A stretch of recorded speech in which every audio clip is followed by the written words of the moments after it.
తిరుపతి జిల్లా చంద్రగిరి నియోజకవర్గం శెట్టిపల్లి పంచాయతీ మంగళం క్వార్టర్స్ బీటీఆర్ కాలనీలో ఉన్న అన్నమయ్య కళాక్షేత్రం పీఠాధిపతి శ్రీ విజయశంకర స్వామి తిరుమల దర్శన సమస్యలపై మీడియా ద్వారా ముఖ్య ప్రకటన చేశారు. అన్నమయ్య కళాక్షేత్రం 2021 ఫిబ్రవరి 4న ప్రారంభమైంది. హిందూ సాంప్రదాయాల ప్రచారం, భక్తిభావన మేలుకొలుపు మరియు ప్రపంచ శాంతి కోసం ఈ సంస్థ కృషి చేస్తోందని విజయశంకర స్వామి తెలిపారు. హిందూ సాంప్రదాయాలకు ఇబ్బంది కలిగిన చోట శాంతియుతంగా సమస్యలను పరిష్కరించేందుకు తాము ప్రయత్నిస్తామని చెప్పారు.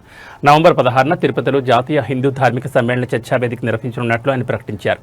ఈ చర్చా వేదిక ముఖ్య ఉద్దేశం కలియుగ ప్రత్యక్ష దైవమైన శ్రీ వెంకటేశ్వర స్వామి దర్శనార్థం వచ్చిన సామాన్య భక్తులకు దర్శనం ఆలస్యం అవుతోందని, కేవలం ధనవంతులకు మాత్రమే త్వరగా దర్శనం అవుతుందనే అంశాన్ని తిరుమల తిరుపతి దేవస్థానం పాలక మండలి సభ్యులతో చర్చించి సామాన్య భక్తులకు ప్రాథమిక వసతులు, త్వరితగతిన దర్శన భాగ్యం కల్పించాలని డిమాండ్ చేయడం, అలాగే టీటీడీ ఆధ్వర్యంలో కూచిపూడి, భరతనాట్యం మరియు కళలకు సంబంధించిన కార్యక్రమాలను మరింత మెరుగుపరచాలని కోరారు.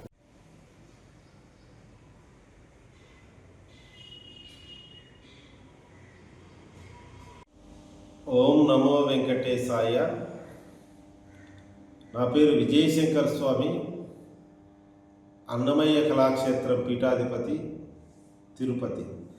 ఈ ఆశ్రమం మంగళం బీటీఆర్ కాలనీ 13వ లైన్లో ఉంటుంది. చాలామందికి అన్నమయ్య కళాక్షేత్ర పీఠం ఇప్పటి వరకు ఎక్కడా లేదు. ఈ పీఠం ఏంటి, ఇది ఎలా ఏర్పడింది అనేటువంటి వాళ్ళకు, పరిచయమైన వాళ్ళకు సందేహం లేదు. ఒకసారి ఈ పీఠం ఎలా ఏర్పడింది అనేది అందరికీ తెలియడం కోసం సవివరంగా వివరిస్తాను. అన్నమయ్య కళాక్షేత్ర పీఠం ఏర్పడడానికి ఒక కారణం అనేది ఉంది. ఇది ఎప్పుడు ఏర్పడిందంటే 2021వ సంవత్సరం ఫిబ్రవరి 4వ తారీఖు అన్నమయ్య కళాక్షేత్ర పీఠం అనేటువంటిది ఏర్పడింది. ఎందుకు ఏర్పడిందంటే అదే సమయంలో నాకు 2020 మధ్యలో 2003వ సంవత్సరంలో తాళ్లపాక అన్నమాచార్యుల యొక్క గృహం కూల్చివేశారు.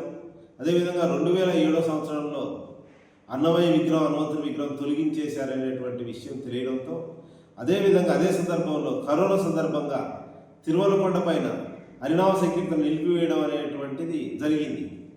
కనుక ఈ రెండిటి భక్తి ఉద్యమం కోసం తిరుమల కొండ పైన అన్నమయ్య గృహం నిర్మాణం కావాలి, అన్నమయ్య విగ్రహం, హనుమంతుని విగ్రహం నిర్మాణం కావాలి, ఆగిపోయిన తిరుమల కొండపైన హరినామ సంకీర్తన ప్రారంభం కావాలని ఇక్కడ ఫిబ్రవరి 4వ తారీఖు 2021 సంవత్సరంలో 250 మంది గురువులతో, ఆ గురువులంతా కలిసి ఇక్కడ గురువుల సన్మానం చేసి ఆ రోజే అన్నమయ్య కళాక్షేత్ర పీఠం ఆ అంశాలు నెరవేరాలి, హరినామ సంకీర్తన ప్రచారం చేయాలని ఈ అన్నమయ్య కళాక్షేత్ర పీఠం ప్రారంభించబడింది. ఇదంతా కూడా భక్తులు నిర్మాణం చేసింది. ఇదంతా కూడా సామాన్య భజన భక్తులు నిర్మాణం చేసినటువంటి వాళ్ళు సొంతంగా డబ్బులు వేసుకొని కట్టించి అన్నమయ్య కళాక్షేత్ర పీఠాన్ని ఎవరు ఏర్పరిచారంటే ఆ వెంకటేశ్వర స్వామి దయతో ఈ అంశాల కోసం భక్తులందరూ కలిసి అన్నమయ్య కళాక్షేత్ర పీఠం అనేది అన్నమయ్య సంరక్షణార్థం, హరినామ సంకీర్తన ప్రచారం కోసం, హరినామ సంకీర్తన ఎట్టగన్నా అడ్డుకుంటే ఉద్యమం చేసి అక్కడ హరినామ సంకీర్తన కోసం, హిందూ ధర్మ పరిరక్షణ కోసం 2021వ సంవత్సరం ఫిబ్రవరి 4వ తారీఖు అన్నమయ్య కళాక్షేత్ర పీఠం అనేటువంటిది ఏర్పరచడం జరిగింది. ఏర్పరిచిన తర్వాత మేము 2021 సంవత్సరంలో చేసినటువంటి హరినామ సంకీర్తన ఈ రెండింటి మీద పెద్ద ఉద్యమం చేశాము.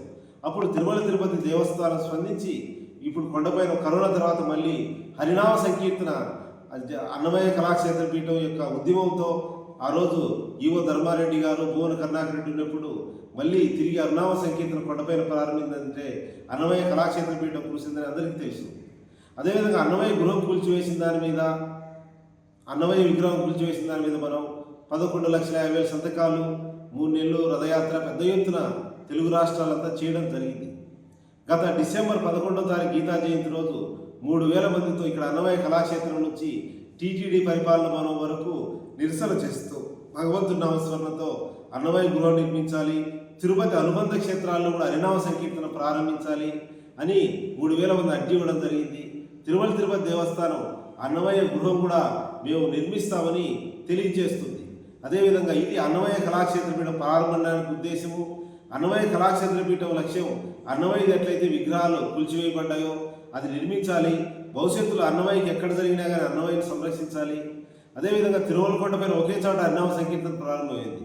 తిరుపతి అనుబంధ క్షేత్రాల్లో అన్ని చోట్ల కూడా అనుబంధ క్షేత్రాలు ఎన్ని ఉన్నాయో అడుగడుగునా గోవింద నామస్మరణ జరగాలి. గ్రామీణ సీమల్లో అంతా కూడా తిరుపతికి వచ్చి మా జీవితంలో భజన కానీ కోలాటం కానీ ఒక్కసారి చేర్చి మా జన్మ ధన్యమవుతుంది అనుకుంటుంది. అన్నమయ్య కళాక్షేత్ర పీఠం అనుబంధ క్షేత్రాలు అన్ని చోట్ల కూడా హరినామ సంకీర్తనం చేయించింది. అక్కడే కాక ఆంధ్ర, తెలంగాణ, కర్ణాటక అనేక పుణ్యక్షేత్రాలలో ఈరోజు అన్ని పుణ్యక్షేత్రాల్లో శ్రీకాళహస్తి, ఒట్టిమిట్టు కోదండరామస్వామి దేవస్థానం, మహానంది, అన్నవరం, సింహాచలం దేవస్థానం, తెలంగాణ యాదాద్రి, అదేవిధంగా బెంగళూరు సిటీలోను, చెన్నైలోను అన్ని చోట్ల హరినామ సంకీర్తన గ్రామ గ్రామానికి ప్రచారం చేస్తుంది. ఈ విషయాలన్నీ కూడా అన్నమయ్య కళాక్షేత్ర పీఠం ముందుకు తీసుకొని వెళ్తుంది. ప్రధానంగా ఇంతే కాకుండా మరి ఈ మధ్యలో శ్రీవారి భక్తుల సమస్యలపై జాతీయ హిందూ ధార్మిక సమ్మేళనం అని బెంగళూరులో నిర్వహించాం. ఈ మధ్య విజయవాడ ఎండోమెంట్ ఆఫీస్ ఎదురుగా కూడా ఆంధ్రప్రదేశ్లో ఉన్నటువంటి భక్తుల సమస్యల మీద ఎండోమెంట్ కమిషనర్ కూడా ఇవ్వడం జరిగింది. ఎందుకు హిందూ ధర్మం దెబ్బతింటుంది, దీనికి కారణాలు ఏంటి అనేటువంటిది అన్నమయ్య కళాక్షేత్ర పీఠం చాలా లోతుగా ఈ సమాజాన్ని స్టడీ చేసిన తర్వాత మేము గ్రహించింది ఏంటంటే, ఏదైతే ప్రాచీన కాలంలో భగవంతుడు నిలవైనటువంటి దేవాలయం అనేది దేవాదాయ శాఖ అనేది ఒక వ్యాపార కేంద్రంగా మారిపోయింది. దేవాలయాలు వ్యాపార కేంద్రాలుగా మారిపోయినాయి. భక్తి ప్రచారాలుగా లేకపోవడం వల్లే హిందూ ధర్మం అనేటువంటిది హిందువుల మత మార్పిళ్ళు మారి ఏరే దానికి వెళ్ళిపోవడం అనేటువంటిది జరుగుతుంది. కనుక హిందూ ధర్మాన్ని ప్రచారం చేయాలంటే దేవాలయాలు వ్యాపార కేంద్రాలుగా కాకుండా భక్తిని ప్రచారం చేసే కేంద్రాలుగా ఏర్పడాలని అన్నమయ్య కళాక్షేత్ర పీఠం భక్తి ఉద్యమం అనేటువంటిది ప్రధానంగా చేస్తుంది. ఈరోజు తిరుమల తిరుపతి దేవస్థానం సంబంధించి నిన్న బెంగళూరులో అక్టోబర్ 16వ తారీఖు శ్రీవారి భక్తుల సమస్యలపై జాతీయ హిందూ ధార్మిక సమ్మేళనం నిర్వహిస్తే 200 మంది 5 రాష్ట్రాల నుంచి పాల్గొన్నారు. ఆంధ్ర, తెలంగాణ, తమిళనాడు, కర్ణాటక, కేరళ. అందులో స్వామీజీలు, ప్రముఖ పీఠాధిపతులు, మఠాధిపతులు 70 మంది పాల్గొన్నారు.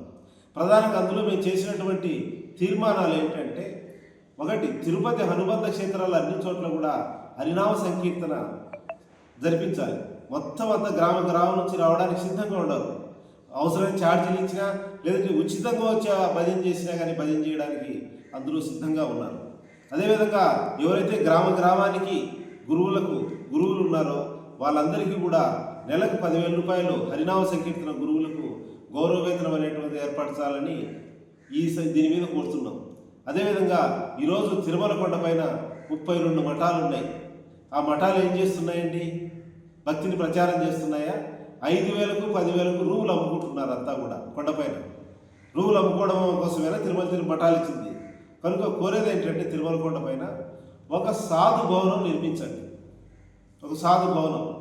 అదేవిధంగా సాధువులందరికీ ఒక భవనం నిర్మిస్తే అక్కడ ఉండే ఆధ్యాత్మిక సాధన చేసుకుంటే ఒక మంచి అక్కడ వచ్చి స్ఫూర్తిని పొంది దేశం అంతా కూడా వాళ్ళ క్షేత్రాల్లో హిందూ ధర్మ ప్రచారం అని చేస్తారు. అదేవిధంగా సాధువులు, స్వామీజీలు, మఠాధిపతి, పీఠాధిపతులకు ఒక దర్శన కేంద్రం ఏంటి? మరి స్వామీజీలకు కూడా వారికి కొద్దిమంది డబ్బులు ఉన్నాయి, డబ్బులు లేని పరిస్థితి కూడా ఉంది. వాళ్లకు గౌరవవేతనం ఇందండి. ఎందుకంటే భారతదేశం కాషాయం కట్టుకున్న స్వామీజీలు చూస్తేనే కాళ్ళు ముఖ్య పరిస్థితి. కనుక ఇటువంటి వాళ్ళకు కనుక గౌరవవేతనం ఏర్పాటు చేస్తే వీళ్ళు చక్కగా భక్తిని, ధర్మాన్ని ప్రచారం చేసుకునే అవకాశం ఉంటుంది. అదేవిధంగా గోవిందమాల ఉంది. గోవిందమాల ఎక్కడెక్కడి నుంచో నడుస్తూ వస్తున్నారు నేను నెలల తరబడి. వాళ్ళందరికీ గోవిందమాలకు ఒక పీఠాన్ని ఏర్పరచండి, గోవింద పీఠం అనేటువంటిది. వాళ్ళకు ఉండడానికి వసతి వ్యవస్థ చేయండి, వాళ్ళందరికీ ప్రత్యేక దర్శనం కేటాయించండి అనేటువంటిది అడుగుతున్నాం. అదేవిధంగా ఈరోజు తిరుపతి దేవస్థానం ప్రపంచమంతా గుళ్ళు కడుతుంది, మంచిది, దానికి మేము వ్యతిరేకం కాదు. కానీ ఈ ఆంధ్రప్రదేశ్లోనే ప్రాచీన శిథిలావస్థలో ఉన్నటువంటి అనేక దేవస్థానాలన్నీ కూడా పాడుబడి ఉన్నాయి. ఫస్ట్ వాటిని పునర్నిర్మాణం చేయాలి కదా. అదేవిధంగా ఉన్న గుళ్ళకే అర్చకులు లేక, నిర్వహణ లేక గుడులు అనేటివి వెలవెలపోతున్నాయి. ఒక ఊరిలో గుడి సరిగా నిర్వహించకపోతే అక్కడ హిందూ ధర్మం ఏ విధంగా పరిరక్షించబడుతుందండి? అక్కడ ప్రజలందరూ కూడా భగవంతుడు ఉన్నాడని చెరువు చేసే మధ్యవర్తి అర్చకులు కూడా ఒక నెలకు 15,000 రూపాయలు గౌరవవేతనం ఇస్తే చక్కగా ఆ ఊరంతా కూడా ధర్మ ప్రచారం అనేటువంటిది జరుగుతుంది. అదేవిధంగా కూచిపూడి, భరతనాట్యం యువత నేర్చుకుంటున్నారు. దీనికి టీటీడీకి ₹1 ఖర్చు అయ్యేది లేదు. ఏదైతే అనుబంధ పుణ్యక్షేత్రాలు ఉన్నాయో ప్రతి శనివారం సాయంత్రం పూట 2 గంటల సేపు ఒక వేదిక ఏర్పాటు చేస్తే అందరూ కూచిపూడి, భరతనాట్యం స్వచ్ఛందంగా చేసి వెళ్తారు. దానికి ఒక సిస్టమ్ అనేది ఏర్పరచాలి. ఈ విధంగా ఇటువంటి విషయాలన్నింటిని కూడా తిరుపతి దేవస్థానం సామాన్య భక్తులు ఒక అర్జీ ఇస్తే, అసలు సామాన్య భక్తులు అనే పదవి వాడకూడదు, తప్పు. ఎవరైనా ఒక భక్తులు అర్జీ ఇస్తే ఈ విషయాల మీద టీటీడీ ఎటువంటి రెస్పాన్స్ లేదు. ఈరోజు తిరుమల తిరుపతి దేవస్థానం విఐపీలు, వీళ్ళ యొక్క పెద్ద పెద్ద డబ్బున్న వాళ్లకు పెద్ద పెద్ద బంగ్లాలు ఎందుకండి, ఏసీ రూములు ఎందుకు, కొండపైన ప్రత్యేక గదులు ఎందుకు, ప్రత్యేక దర్శనాలు అవసరమే ఉంది? వీళ్ళందరూ హిందూ ధర్మాన్ని కాపాడతారా? కనుక నిజమైన భక్తులు, ఈ సామాన్య భక్తుల యొక్క సమస్యలను పట్టించుకొని తిరుమల తిరుపతి దేవస్థానం సంవత్సరానికి 5,000 కోట్ల ఆదాయం వస్తుంది. అసలు ఆయనేంటి వెంకటేశ్వర స్వామి లక్షల కోట్లు కూడా తెప్పించగలుగుతాడు. కనుక తిరుమల తిరుపతి దేవస్థానం ఇటువంటి అంశాల పట్ల, ఈ విషయాల పట్ల ఆర్థిక నిధులు కేటాయిస్తేనే హిందూ ధర్మం అనేది బతుకుతుంది. వాస్తవంగా హిందూ ప్రాచీన గుళ్ళు, హిందూ గుళ్ళు ఉన్నాయి, హిందూ సంస్కృతి ఆచరిస్తున్నారు. కానీ హిందూ ధర్మాన్ని ప్రచారం చేయడానికి నేను చెప్పిన అంశాలకు ఆర్థిక నిధులు ఎవరు కేటాయిస్తున్నారు? అసలు ఆర్థిక నిధులు లేకుంటే భక్తి ప్రచారం ఏ విధంగా జరుగుతుంది?